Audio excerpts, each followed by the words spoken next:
Today I'll show you the fundamentals of proper weapon stance as well as handling and shooting on the move.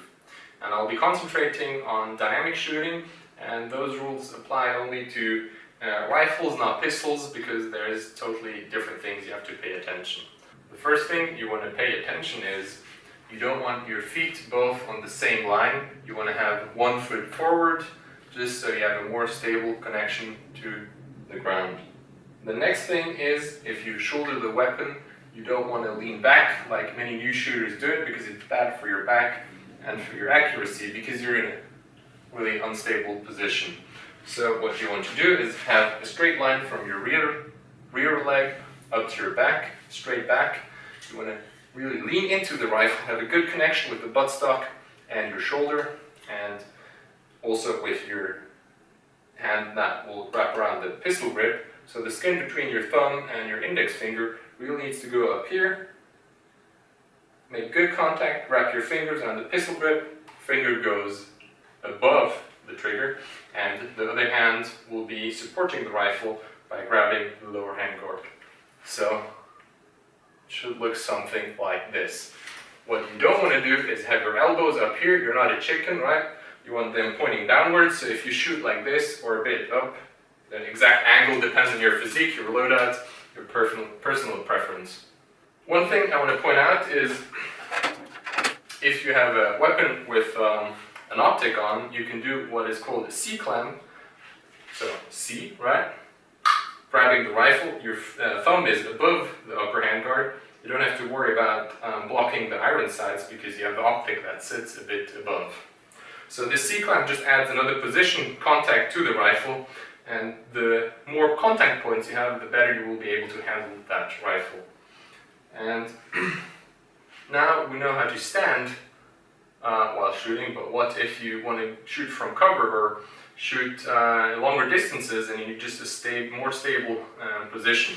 So what you can do is you can crouch down, and here it's important that your heel makes contact with your bum and your elbow isn't directly on your leg, because this is wiggly. You want to push the elbow into the side of your leg, and now you have a good position to shoot your rifle for longer distances while having a smaller, or being a smaller target. The next part is how to shoot on the move. So I'll be over exaggerating. You don't want to shoot while your foot is in midair, and you want to pay attention how you roll your foot.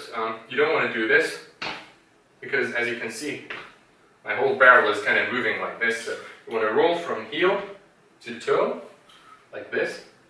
And once you're done, the whole foot is flat on the surface, you can take your shot. So, right? When moving, you want to make sure you don't always walk straight ahead. You don't want to cross your legs. That's going to be a bad time. You always want to have a stable position. So when moving sideways, don't cross your legs. Pay attention to where your feet are. And this is actually really hard trying to learn from a video. I advise you to do this on the range next time, if you have the possibility to do that at the range, or do it at home. Just take a broomstick, go outdoors, because it really makes a big difference on how you actually walk and how stable you are, depending on the surface below you. So just because you train it on a flat surface, the next time you'll do it on gravel or dirt, you will actually have to learn it anew, basically. So that's all there is to it, to the really fundamentals of rifle stances. There's obviously other stances like lying on the floor or sitting on your bum for more long-range shooting, but I'm kind of concentrating on dynamic shooting and less DMR or sniper stuff. So I hope you were able to learn a thing. Please let me know if you want some more in-depth video or a video on specific stances, and till then, have fun and stay safe.